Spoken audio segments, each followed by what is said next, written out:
Today, there are hundreds and hundreds of books for sale about relationship. It's the #1 issue for so many of us. Finding a soulmate, maintaining an emotional connection with our partner, developing intimacy, that special kind of closeness. It's all here. Chloe, where can I find books on intimacy? Right this way. Thanks. Thanks.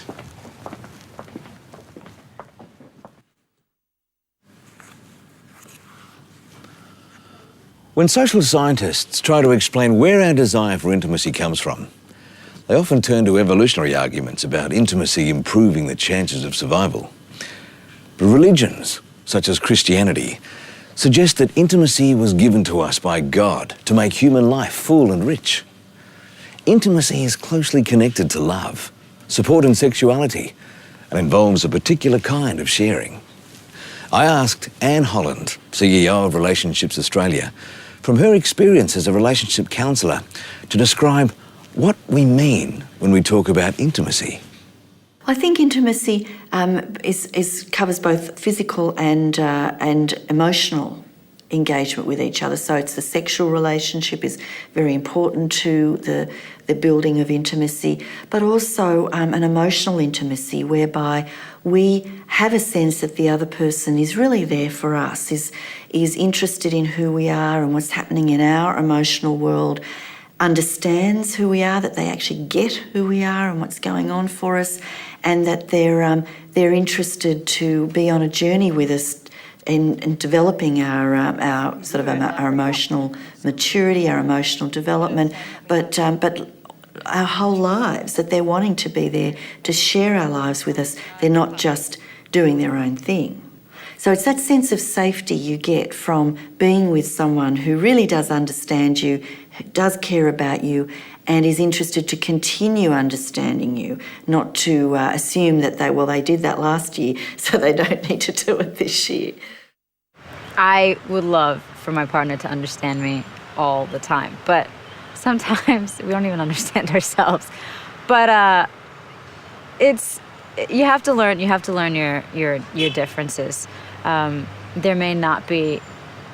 You may not understand every single solitary thing about the other person. I mean, you can never completely understand that other person, but you can understand where they're coming from. If you don't feel like your spouse understands you, then that's where you can sort of get on the wrong track on the inside, as far as the perception of what they think is now not the reality of what it is, and so you can end up running off on a tangent in your own mind without that communication there that causes you to have a perspective that's so far incorrect from what your spouse actually thinks. So many books. I talked to another established authority on marriage and the family, Dr. Richard Schwartz. He's the director at the Centre for Self-Leadership in Chicago, USA. And I asked him how he would describe intimacy. Listen to this. Well, for me, intimacy is the ability to feel safe and known by your partner, and to feel like any part of you that you want to share with that person is going to be accepted, and not only accepted, but even loved. And that can be a very difficult thing to achieve in a relationship, and a kind of rare experience for many couples, because exposing these very vulnerable parts of us to another person has, in many cases, resulted in pain in the past. And so it takes a lot of trust. It's a good place in our marriage at the moment, because we've worked hard on intimacy for our 27 years of marriage, and now we're at a place of actually finding the benefits of it as other external factors are coming into our marriages. For example, Heather's father recently died, and Heather's mum's just moved into a nursing home, and we've got a lot of things on our plate at the moment, and it's been a real resource, having each other as a sense of comfort and support through that. Yeah, which has made me realise, just, reflecting back on going through different, normal crises, different changes in our relationship, the normal crises that happen to any couple, really, the stages of life, to be able to go through this knowing it is a wonderful safe haven to come home to, which has been a great strength, hasn't it? I wondered if there was something more to this issue of intimacy. I decided to ask Paul Borges, couples counsellor and educator. Intimacy comes from the Latin word intimus, which really means innermost. So when I'm being intimate with somebody, I'm opening myself up, I'm making myself vulnerable, I'm sharing parts of myself that I don't share with others, sharing thoughts and feelings that I may not choose to share with other people. Somebody suggested that intimacy becomes part of the sharing and self-disclosure of both pleasurable and painful experiences. We laugh together, we play together, we fight together, we cry together, we talk together. Many self-help books have been written about the importance of intimacy in our relationships. But how do you achieve it? I think I need a basket. You know what the number one thing is that people say is missing from their relationships when things are going wrong? Is they're not spending enough time together. Lack of time spent together is the number one factor that affects relationships negatively. So if you're wanting to build intimacy, firstly, you've got to spend time together. You have to show up, You've got to actually be there. You've got to make time to spend with each other to allow the relationship to develop. And sadly, I think often when we kind of get together, we're in that early stage, we're looking out to spend time with each other a lot, aren't we? And gazing at each other across the dinner table, and we can't wait to get back to spending time with each other. But then we start to let that drop off and we allow other things to get in the way, like work and other commitments. And we assume that what we've got will just sort of stay. But in fact, we need to continue to act as if we're dating, if you like, in that sense of maximising the time that we can have with each other. One really important thing is to remember that they're both on the same team. They're both wanting the same thing, which is to love and be loved, to know and be known. And I think to remember that and come back to that, have it typed up on a sign on the fridge, will bring a couple back to why they're together, and out of that more likely to tap into the other skills and strategies that they can learn. I think the way that we've retained the spark in our marriage is actually being intentional, actually planning to do things together. So, for example, we have a 3 times a week time where we walk our dog along the beach and back and just catch up with each other and enjoy each other's company. Other times, just John and Heather nights, whether that means something different than our normal routine of walking along the beach together. So it might just be going out for dinner or going to a different place, like a bushwalk, just a J&H, John and Heather time. So it is about being intentional, planful in those events because, as William Doherty says, in his book about being intentional with marriage, it just doesn't happen in the day-to-day running of life where the busyness of schedules and everything else gets in the way.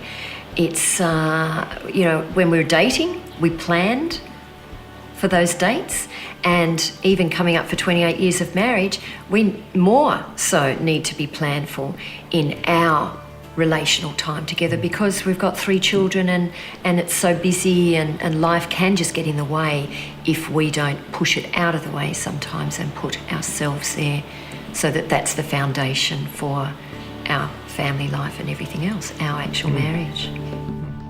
There are some helpful descriptors that we can look at that maybe describe what we actually do when we are in an intimate relationship. What does that actually look like? And perhaps if we list these off. Firstly is that we give emotional support to each other.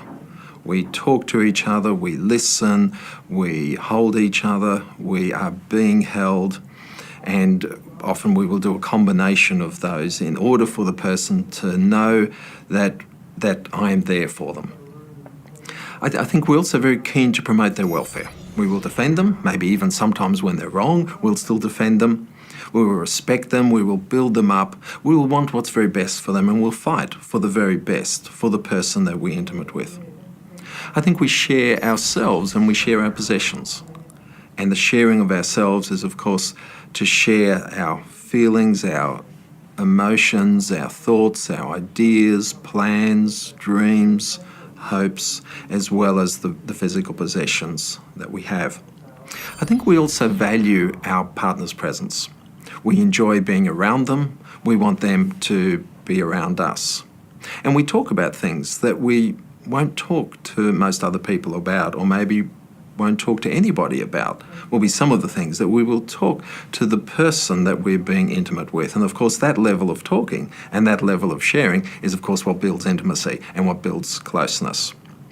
We want to experience our happiness with them. If something happens that really makes our day, something that really excites us, immediately we want to get on the mobile and we want to ring the person we're in an intimate relationship with. We want to share that. We want to say, wow, you'll never guess what has just happened. And we want to share those kind of moments that happens with our partner, and we want to share those.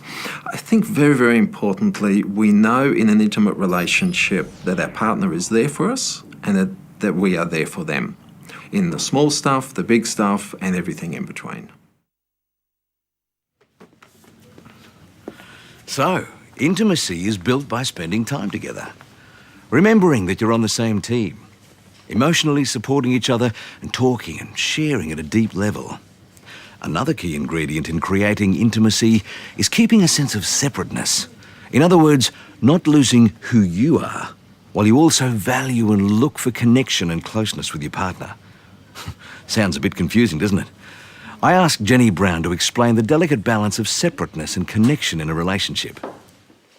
A marriage that has a good balance between these two needs of separateness and connection would be a husband and wife who are just as happy to spend time apart as time together.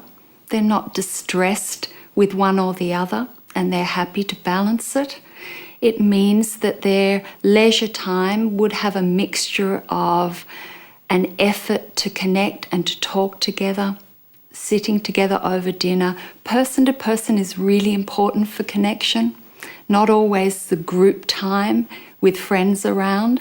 That isn't what fosters the togetherness in a relationship as much as sitting one-on-one.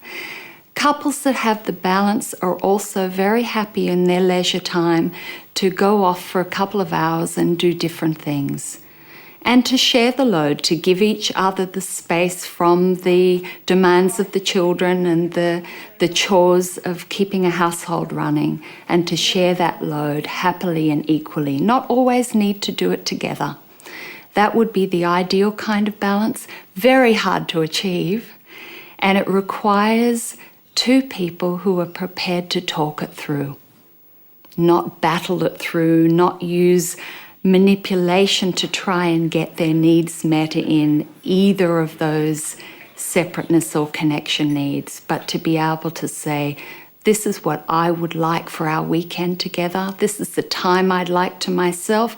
This is the time I'd like to spend with you. How does that fit with what your needs are for the weekend? And to listen to each other and talk it through. I have a lovely little exercise I give couples: what I want for me for the next 12 months, what I want for you for the next 12 months, what I want for us for the next 12 months. And that has a couple of important things in it. It highlights that each of us need our own space and our own activity, that if we spend all our time together, the relationship would go stale, and each of us need our joint activity.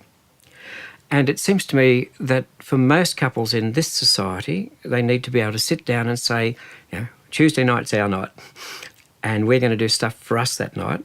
And it might be go out and sit at the beach. It might be go out and have tea. It might be go to the movies. It might be go out for 5 minutes and then come home and do their own thing, but almost like teach the children this is our time. The other problem for that for a lot of couples is finding our time. Often when we're married, we want to do a lot of things together at the start. Our interests change. And a lot of couples, particularly in the middle of the way, find it really hard to get their joint activity. I know in my own marriage, it took us about 3 years of struggling after about 20 years to find out, you've got your thing, I've got my thing, but what's our thing? And every few years we have to change that. We find some new our thing. So I think it's not it's not even so much how much time, but it's focused us time. I think going to the movies isn't that good sort of time. It needs to be time where there's something that's us. And it doesn't have to be a lot, but if it's not there, you get to this sort of situation where it was written up in a book once called The Spouse Gap, where after a while people forget each other. Oh, have fun. For us, that has meant, like just on purely practical terms, we enjoy having a passion together, but we also enjoy our individual passions and supporting each other in those individual ones and celebrating those. If we only had those, we'd be quite separate from each other, and we've, I guess, our joint passion has been marriage enrichment, hasn't it? Running marriage enrichment retreats, speaking on these sorts of topics, and working together with something that we believe really strongly in. And that has been our joint passion. My individual passion is cycling, long-distance cycling. I really appreciate the fact that John supports me in that, because, and 1,000 husbands wouldn't, because I go on long-distance rides, like from Sydney to Kosciuszko, with a whole bunch of men, and I'm the only female. So it's like, to have a supportive husband who can celebrate in that is a wonderful thing. Yeah. But it's good for our marriage. If Heather's got time apart, she comes back enlivened and motivated, and maybe being with blokes all week makes you realise I'm not so bad, I suppose. True. When you see blokey idiosyncrasies in action, I suppose. That's very true. Yes, yeah. and to some extent that's a shared passion in the fact that Heather's got me a fetching lycra outfit that I now wear, which the teenagers, which our teenage daughters look at and go. But that's something we share a little bit. But also we've got individual passions that we get recharged externally and bring that charge back into marriage. Getting the balance right between separateness and closeness can be tricky, but it's not the only reason that relationships lack intimacy. What other things can get in the way of our desire for connection and closeness? Intimacy is easily blocked, unfortunately. We can inadvertently do lots of things to stop this intimacy growing in the way that it ought to. And it usually comes from either a lack of understanding of what partnership is and our need to behave in ways that strengthen the relationship and contribute positively to the growth of intimacy. In other words, it doesn't happen by chance. It does require an active and conscious effort. Secondly, we can do it in a kind of an unconscious way or a not deliberate way, and that is that we do it from because we're fearful, because we've grown up or had previous relationship experiences that have led us to doubt that it's possible to even create that kind of emotional intimacy.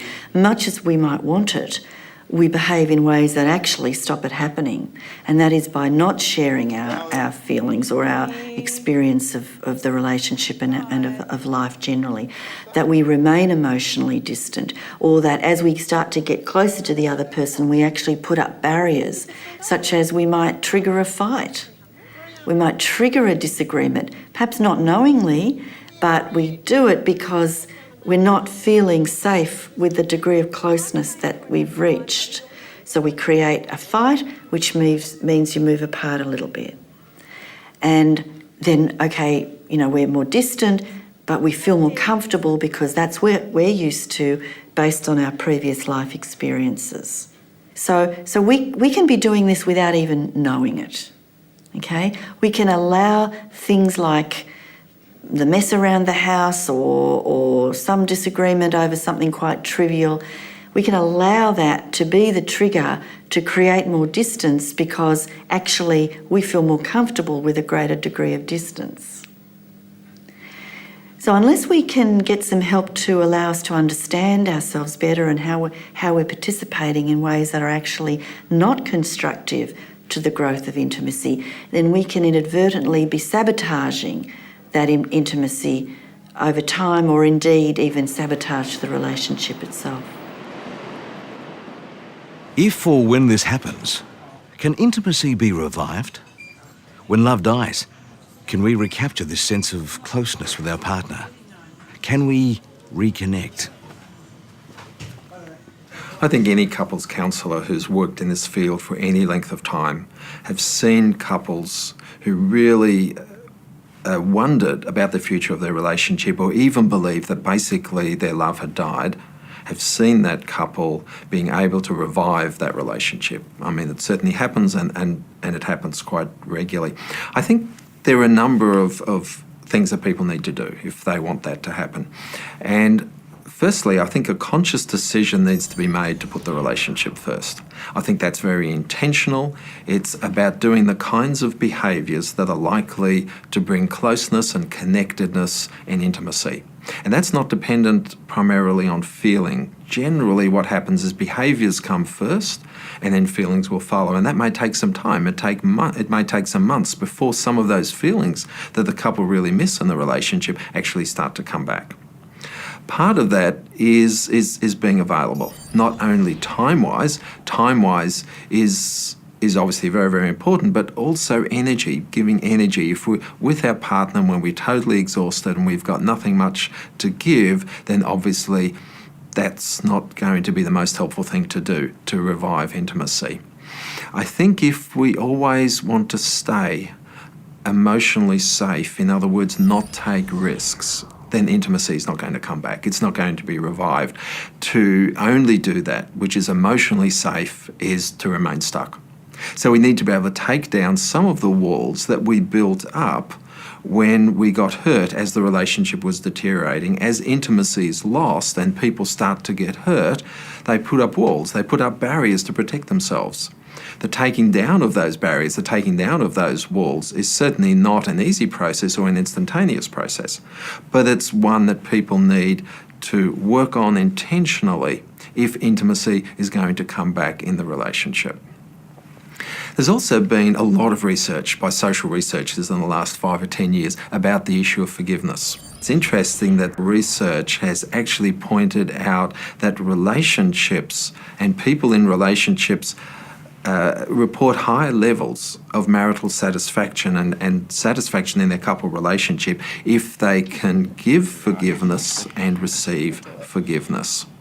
If that process gets stuck, and it often does in relationships where there isn't a lot of goodwill left anymore, then maybe a couples counsellor may be the best place for some of that processing to happen, the office of a couples counsellor.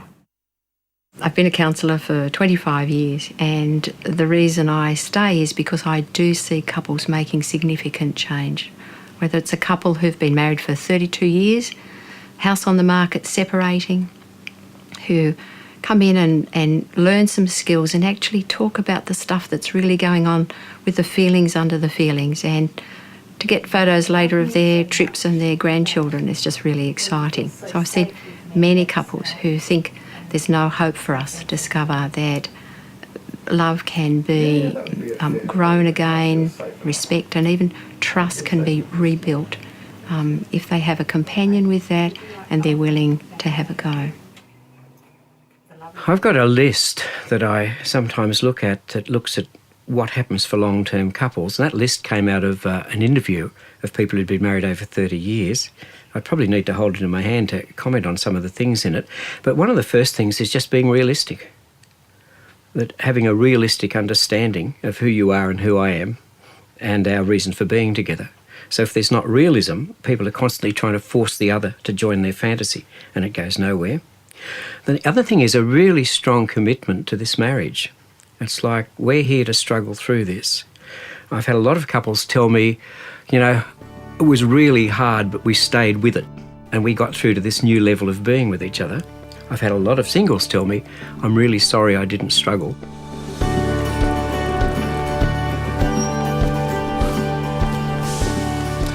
Look, to have a really good relationship takes time and energy. It's about feeling loved, understood, and emotionally connected. Intimacy is something you have to work at. Even if you feel you've lost it, you may well be able to get it back, but it takes intention and investment. It just might be the best investment you'll ever make.